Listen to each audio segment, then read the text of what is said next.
Today I'm going to show you a little bit of Compass Classroom Economics for Everybody.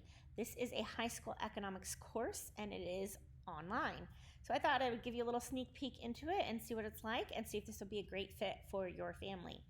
So you can purchase this course by itself, or you can get a premium membership to Compass Classroom for $39 a month. So either way you go, you can get access to this course. So it just depends on if you want to do multiple courses, then it might be more beneficial for you to have the premium membership.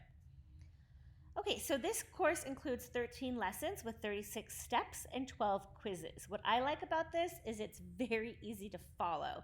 And so my daughter can go in and she can do the work, and I can easily track what she's done and track her grades. So this course covers how economic freedom is directly related to religious freedom, the roles of trade, markets, money, and entrepreneurship, the differences between socialism, interventionism, and free markets, and how stewardship is at the heart of a healthy economic system.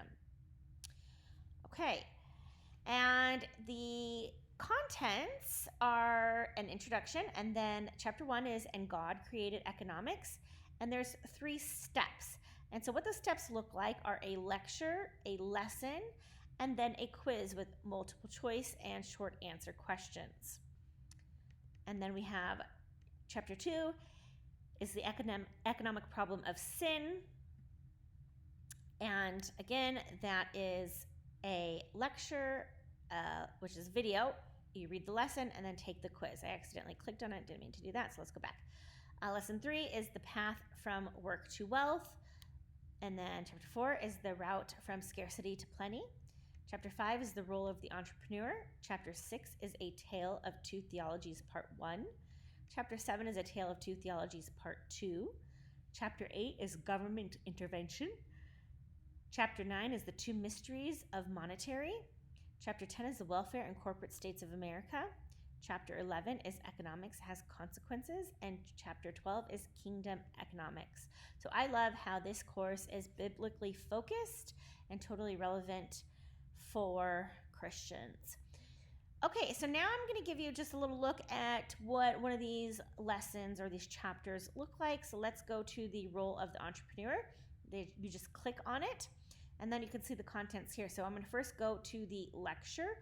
I simply click on it, and as I go, it would keep track of my progress. Now, I'm not going to play the video just because this is my daughter's course, so I want it to keep her accurate progress. But you would watch a video, and then you would mark it complete, and then you can go to the next section. And so then you are going to read the lesson. So we've got an introduction. It has scripture reading, so your child would need their Bible handy to read the scripture. It has learning objectives, quotations, and then a lecture. So they're going to read this lecture. And then after they've done all of that, then they're going to do the quiz. Okay, and then they would push start quiz and take the quiz. Now, another thing is that they actually do recommend that if you're doing this course for credit, that you do get an additional book. So they have a recommended book, and they also, which is Basic Economics, you can read about the set or purchase just the textbook. And they also have a downloadable study guide in a PDF format or a Kindle format, or the EPUB and Mobi with dyslexia-friendly fonts.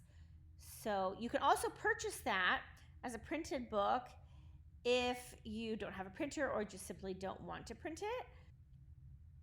Okay, so here we have the study guide. It's 274 pages, so that's why you might want to just get it printed for you. Okay, so this is pretty neat because they can keep track of their scores. One lesson is normally completed per week because typically economics is done in one semester and government is a course that would be done in the other semester.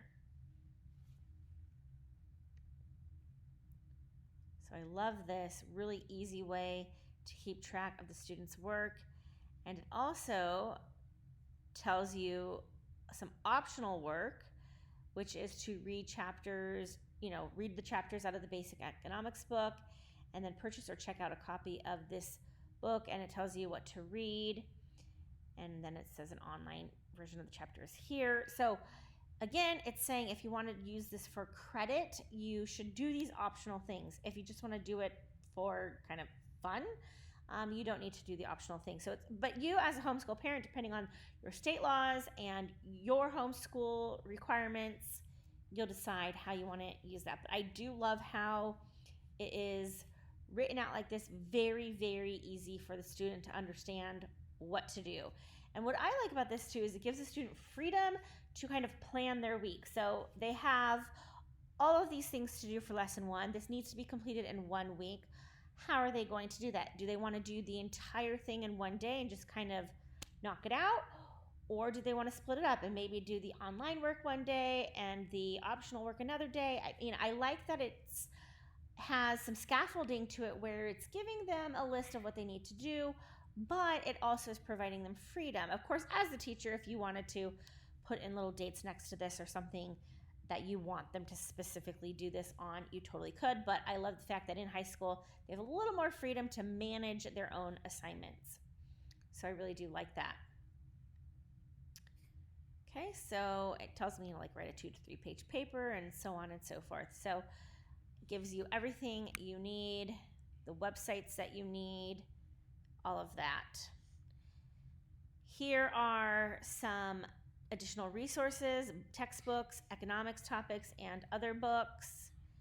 And then we go into our chapter 1. And then if your student does prefer to take a quiz on paper, you could print this out and have them do it on paper.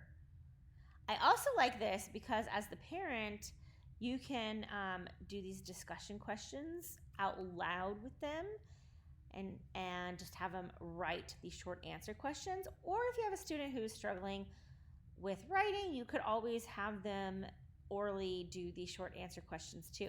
As the parent, you are obviously in charge of that. But I really just love how this is laid out.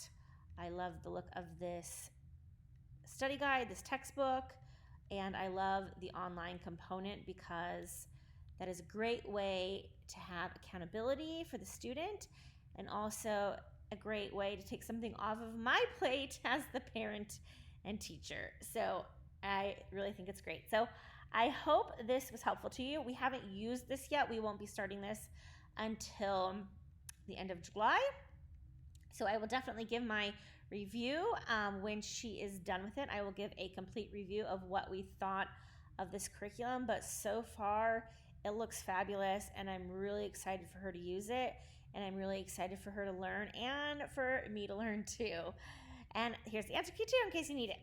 All right, guys, so give me a thumbs up and don't forget to subscribe if you love all things homeschool.